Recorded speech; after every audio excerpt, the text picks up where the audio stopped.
They know all about civilians being attacked here. This small village community just south of the Ukrainian capital has been torn apart by Russian bombs. Kelly, that first pass, highly contingent on what happens with oil prices, shows the U.S. will grow more slowly with higher inflation. With geopolitics, as I've explained, it is a really difficult game to try and understand the probabilities and what you should do. The first thing to do when it comes to geopolitics is to do nothing, is to watch, absorb, and try and understand what the playing field is here, what the ramifications are. Now, I must admit, I didn't think that we'd get this far this fast in terms of Russia's actions within Ukraine. So I've been slightly back-footed, but I've already been expecting a global slowdown in the economy. And so I've been starting to position that way by buying bonds, some gold, some dollars, that kind of stuff. But let me talk about what I'm seeing now, how I'm thinking through this current event, and then some of the ramifications. Now, this is geopolitics. We have no real clue how this will play out. That's why it's so hard. Economic events are much more forecastable. Geopolitical events have many more different nuances, and you have to use that kind of decision tree structure to assess probabilities of all of the things that could happen and trying to figure out, okay, how do I protect myself? Can I make money out of this? What does this all mean for the much bigger picture? So there's a lot here. So let's dig in quickly to where we are now. There are, as ever, in geopolitical disputes, two sides of a story. And when you're trying to analyze geopolitics, you need to be aware of both. So then you can understand what is propaganda, who you're being told by what person, for whatever reason. And in this situation, we know Russia's been very clear on its intentions to buffer its borders. Peter Zeihan's piece the other day made it very clear. I think D. Smith's gone through this, and most of the geopolitical strategists we've had on Real Vision have also looked at this. So Russia's been very keen on stopping NATO encroaching on its borders. NATO, on the other hand, is very keen on not letting Russia encroach on its borders, but it's been moving NATO's way.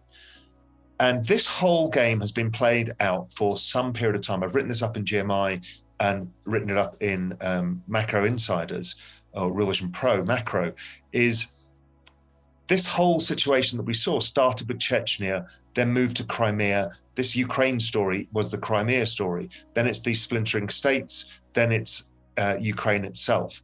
It's been a story that the Russians have had an obsession with in how they want to deal with it for their own sovereign protection. And I don't want to go into the geopolitics of who said what to whom and why. That's not relevant right now. What's relevant is trying to figure out where we are. So I think we have a very narrow window, maybe 2 weeks, maybe less, which is that the Russians have surrounded Kiev pretty much.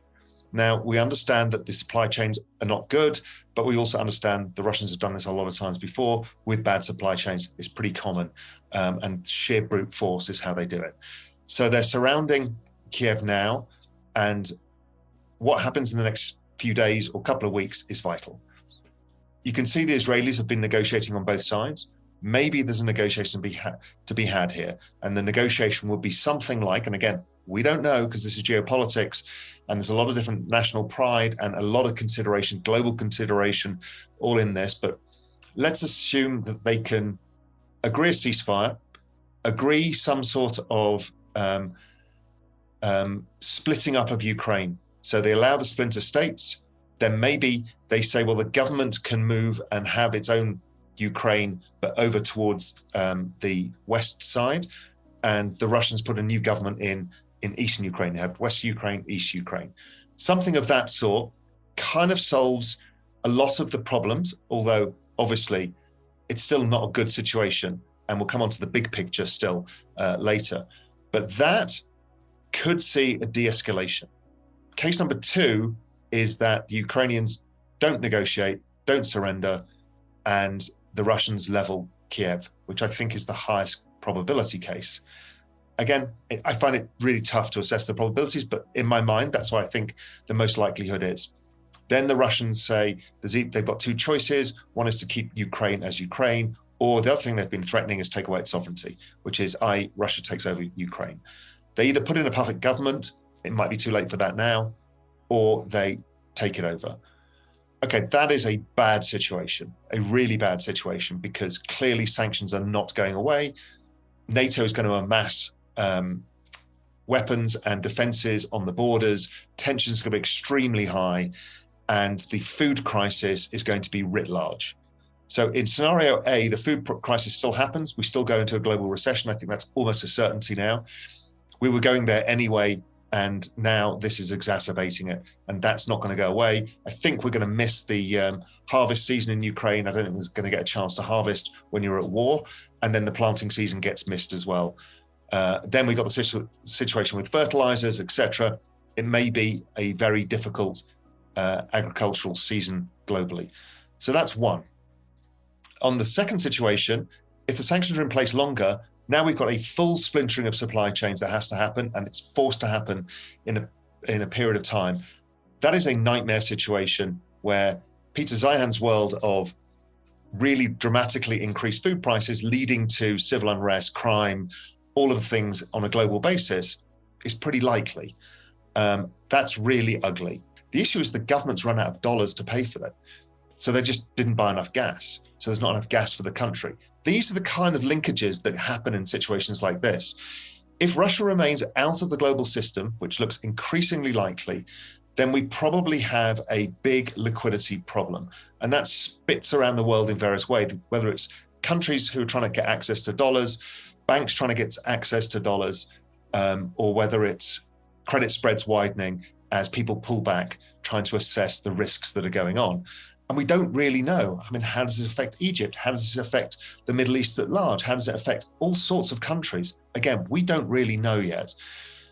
But that's a hugely concerning moment, and that's a big global recession if that takes place, and a massive monumental geopolitical shift as the world really is forced to separate out.